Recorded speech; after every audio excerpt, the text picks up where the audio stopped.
This is video 23 of 101. This video is about meat. Before I get started, yes, I'm wearing a broccoli sweater. So meat is mostly the muscle tissue of an animal. When an animal is slaughtered, the blood circulation stops and drains out of the animal, and then the muscle tissue is now available for someone to cook up and eat. If you live in a city that has a grocery store with unlimited options in it, you're living in like a modern day society basically, you can live a completely fulfilling and satisfying and nutritionally balanced lifestyle without any animal products if you live in a modern day society. That is definitely possible. But if you live in a society and you want to eat meat, there are some steps you're going to have to take because currently the meat available is not something we need to be supporting. Now, I just want to introduce a point so we can understand that meat doesn't have to just come in a package in the grocery store. And I'm going to illustrate this point by simulating an argument between a vegan and a meat eater, and then coming in with the final point.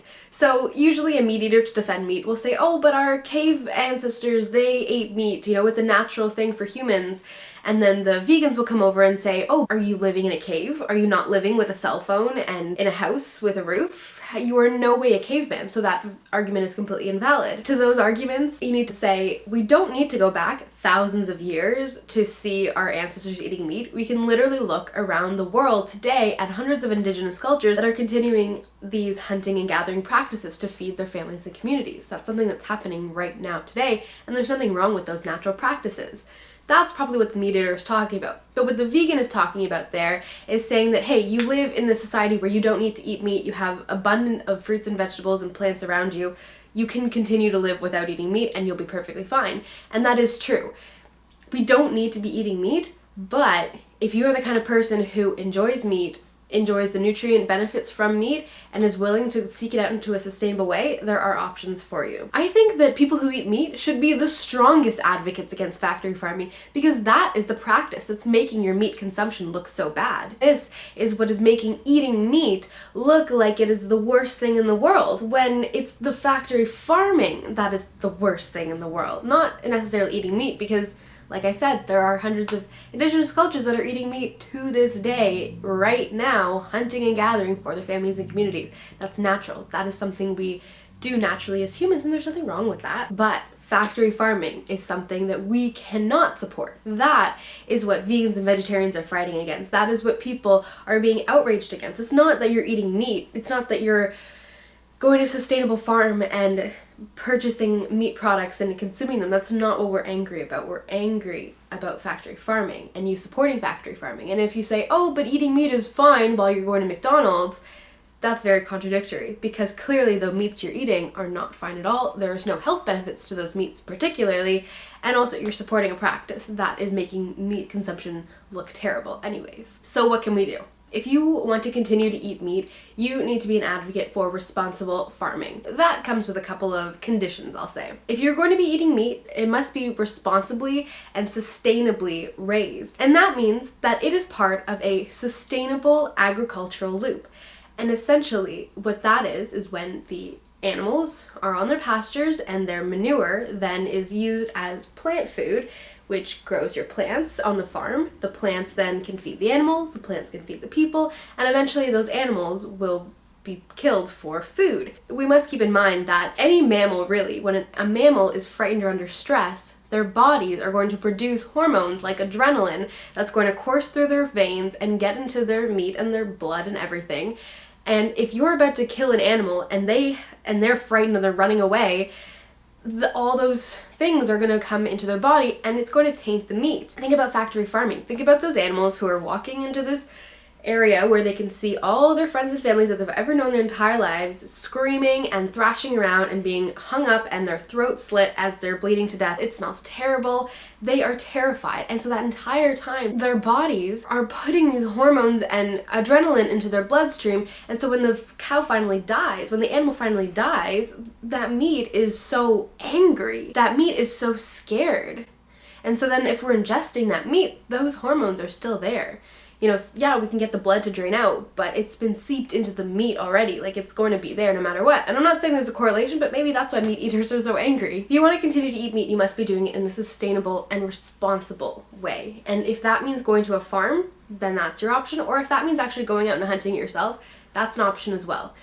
But the one thing we need to keep in mind, and this is the thing that's actually going to have to probably change, and it's not just about not supporting factory farming, it's actually about reducing our consumption of meat, because currently the amount of meat that we're eating is way too much for any kind of sustainable, responsible farm to support. I was reading this one article that I'll link below. One tactic that they said that would help is take the money that you would typically have spent on meat in general and then go to a local sustainable farm, and the meat there is going to be more expensive and you're going to get less of it, but take that same meat and purchase the smaller quantity where there's more nutrients in it and it's healthier meat because it's been done in a natural way.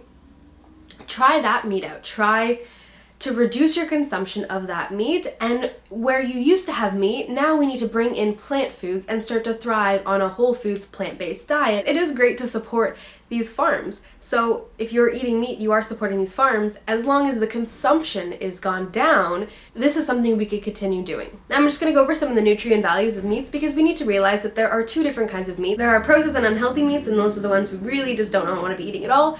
But then there are also some very healthy, lean, nutrient-dense meats, and those are the ones we want to be focusing on. And you'll see the pork cured bacon for 2 slices, and I'll say if you're eating bacon, you're probably going to be eating more than 2 slices anyways. 87 calories, 4 grams of fat, 727 milligrams of sodium, which is 30% of your daily intake value, and 27 milligrams of cholesterol. A little bit of iron, 11 grams of protein, and some minerals in there, a little bit of thiamine, niacin, phosphorus, psyllium. And that's not a guarantee either of those nutrients. Sometimes the meat is so processed that those nutrients aren't even present in the meat anymore. Now let's take a look at moose game. 3 ounces of moose meat cooked will have 114 calories, 1 gram of fat, 59 milligrams of sodium, which is actually only 2%, 66 milligrams of cholesterol, which is 22% of your daily intake, and really you shouldn't be having any cholesterol at all. If you can completely avoid cholesterol, that's probably a great thing. Lots of iron, 20%, B12, lots of B vitamins like riboflavin, niacin, and B6. It also has zinc, selenium, and phosphorus, and a little bit of some other nutrients in there as well. However, we cannot discount the fact that there is cholesterol in there, and that is why we really need to drastically reduce our meat consumption, not just to have a more sustainable meat culture, but also because eating meat in high quantities is not good for you. There is a lot of cholesterol and there can be a lot of fats in meats that, despite the nutrient value and despite the protein you're getting, that cholesterol is not going to help you in any way. The cholesterol in there is something that we want to keep down into a minimum, because cholesterol is what's going to clog your arteries, and that's what's going to cause heart disease. And then one day, and sometimes the first sign of heart disease is death. You're standing one day and you're just done because your heart just stops, and sometimes there's no warning signs, especially if you're taking medication to subside these warning signs. Sometimes you'll just drop dead one day, and that has happened hundreds of thousands of times already, probably this year, which is very, very sad and does not need to happen. And so if we just start to reduce our consumption of meat, if we start to eat healthier meats from sustainably farmed places, we can change our meat culture. If we can eradicate factory farming, we can show people that eating meat doesn't have to be this destructive process, because right now factory farming is one of the single biggest contributors to deforestation, ocean dead zones, misuse of land, water consumption. It is using up all of these resources for something that we don't even need, something we shouldn't even be having anyways. So why don't we just get rid of it? Factory farming, just fuck right off. We don't need it. Just stop supporting it. Go to your local farms, find these sustainable, responsible farms, support them. Start one yourself.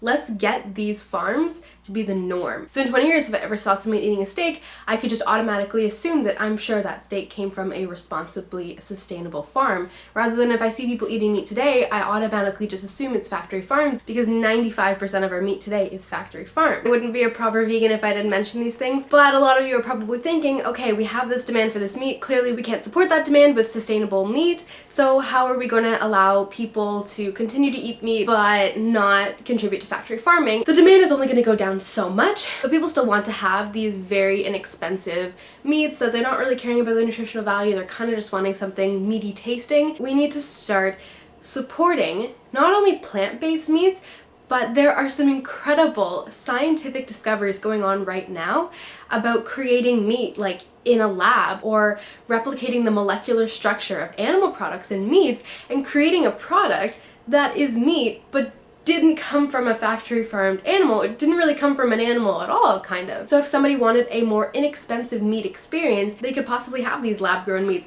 Someone wanted meat in fast food, we can make those plant-based meats because we have the food scientists to do that. That'll make it taste the same thing. And then if someone wants the real deal, willing to pay a little bit more, willing to go out of their way to get it, then we have those sustainable farmed meats there as well. And if someone wants to go totally completely natural, I by all means say go out and hunt the thing yourself, because that is a true test of a meat eater, is being able to catch the meat yourself.